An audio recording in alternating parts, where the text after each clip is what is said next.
Hello everyone, Phoenix61 here with a Teach Me Phoenix video. So today we are talking destroyers and sonar and smokescreen, right? This is a deadly combination. So we're in the British Tier 7 Lightning, right? And so as you move up through the ranks, if you're a newer-ish player, right, as you get level, as you play with higher tier ships, right, we're at 7 here, you're more likely to run into destroyers and or cruisers that have more like sonar and radar, both of which can spot you no matter what, even if you're in your smoke screen, right? There is also a guaranteed detectability mechanic too that we'll also talk about, where basically if you're within 2 kilometers of an enemy ship, you're both going to spot each other no matter what. So if you're in a smoke screen, or even if there is land, like an island in between you, if they're 2 kilometers away, no matter what, you're going to pick them up, they're going to pick you up, right? So there's a little bit other things going on there too, right? But so in this British destroyer that we have here, we have sonar, and it's actually really nice because it's long duration sonar, but the range on it isn't the greatest. It's 3.5 kilometers for picking up enemy ships, right? So we can see that this zone is contested, right? So we know somebody else is in here, and we did see a destroyer pop up on the mini-map, an enemy destroyer, just for a brief second. So we know it's him, and then we're using what is this, perceptive or twist and track, whatever, you can see this little halo above our reticle that's giving us an indicator of where the nearest ship is. And you notice I didn't fire my guns here, and there's a big reason for that, because when you fire your guns, you're going to get spotted for anywhere from within your gun range, right? So he tried to bait us. Basically what happens is you fire your guns, and then you try and get the other destroyer to shoot you, and then you sit in your smoke, and then they're spotted and you're not, right? But we're going to play that game even worse than he is, right? So we have our sonar, and we know it's 3.5 kilometers, so we need to get within 3.5 kilometers of him, and we're going to pick him up regardless, even though he's in his smoke. And we also have smoke screen as well, so now we are going to dump our smoke, and we want to stay at least 2 kilometers away from him, right? That's that sweet spot. So we just talked about if he's within 2 kilometers from us, he would pick us up as well regardless, no matter what, even without sonar, radar, nothing, right? So even though we're in our smoke, 2 kilometers, he'd pick us up, right? So he's in between that 2 kilometers and 3.5 kilometers, and we can see him, and he can't see us, and thus it's just not fair, right? So occasionally I'll switch to AP shells just to try and get a little bit more damage if you got that good broadside shot. Some boats are better at it than other, some boats are better, AP than HE, right? It just all depends, but you're never sure. I think, the safe bet is always HE with destroyers. There's so many different boats out there in different scenarios, right? We won't talk too much about that, but if you don't know, right, I always like triggering fires and incapacitations, right? So yeah, just felt very unfair, and we, destroyed him, right? Now there's a billion and one scenarios, right, out there where that won't work, right? I always preach that this game is very circumstantial, right? So there are other destroyers that have sonar, right? So if he had his own sonar, he would pick us up. If he had some cruiser support, they might have radar, and they would also spot you even though you're in your smoke screen, right? But that was just like those basic mechanics, and it was kind of a one-on-one-ish situation, so we were able to demo it. And you can see we're getting picked up by a sonar by the earphones that you saw in the top right there. That just went away, so that means somebody's sonar just ran out, or we're just barely out of range of it, right? So I'm like, all right, let's figure out if we can figure out who this is. And it was maybe a mistake on my part, but here is a hipper, right? This game has a very, for the most part in general, rock, paper, scissors mentality, right? So destroyers are good at hunting battleships. Battleships are great at going after cruisers. Cruisers are great at going after destroyers, right? So he is, I am the scissors, and he is the rock in the center, whatever you want to call it. So he's going to have a better chance at taking me out, but we have battleship support literally right by us right now.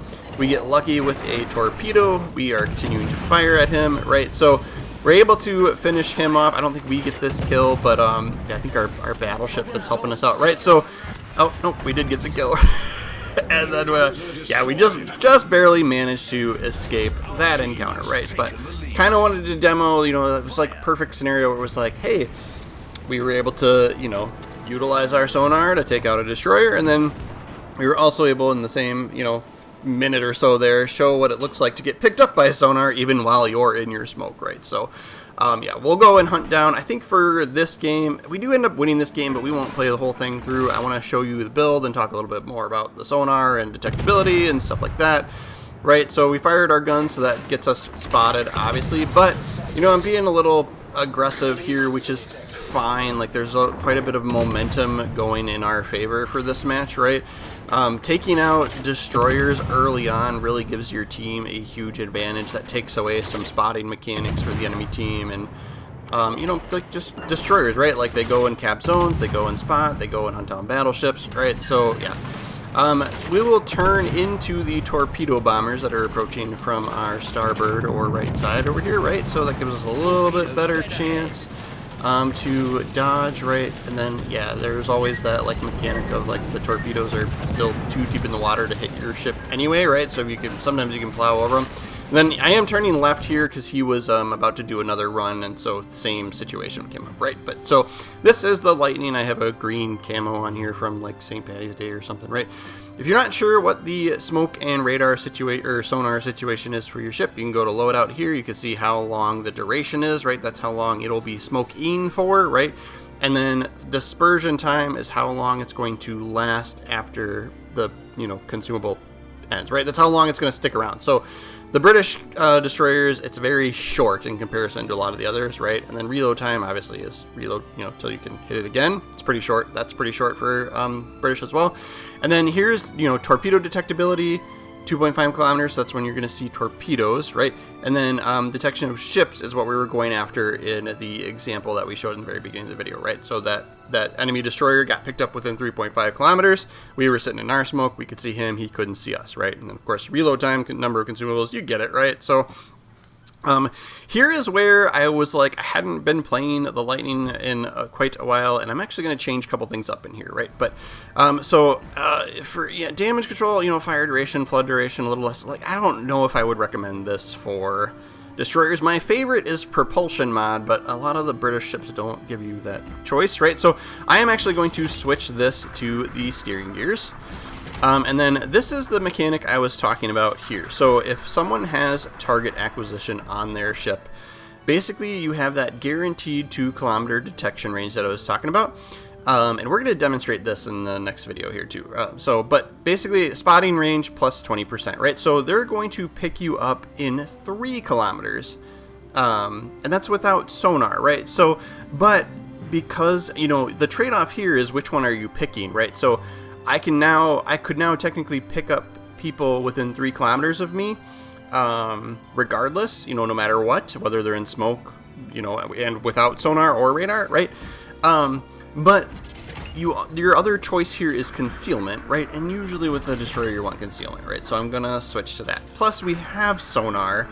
That's better than the target acquisition anyway, right? So yeah.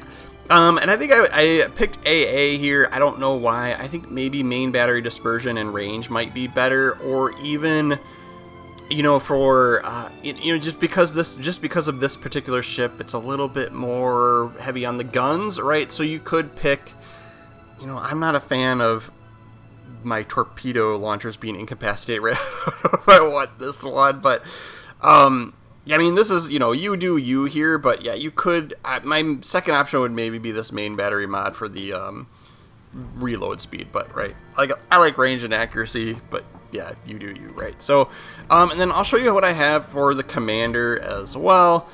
You know, and I had changed it up here too, because I was like, man, I hadn't looked at this in like so long, and like, man, I was kind of being dumb before, right? So I'm working on adopting William Sims and this Vincent Mordoff guy for better reload. So I would maybe just, if you don't have that, you know, maybe something that's a little bit more gun focused, right? Because you're going to run into these types of encounters with this ship if you're playing it this way, right? So reduce incoming splash damage, better sea detectability here. And then this third row, this one is called, I think this one's called either, there's Twist and Track and Perceptive or something like that. There's a couple different, yeah, this one's Perceptive. There's a couple different commander perks out there that, so the thing on the bottom right over there. So shows the direction of the closest enemy ship. So that's what we're talking about. That gives us that little halo thing that kind of points towards an enemy.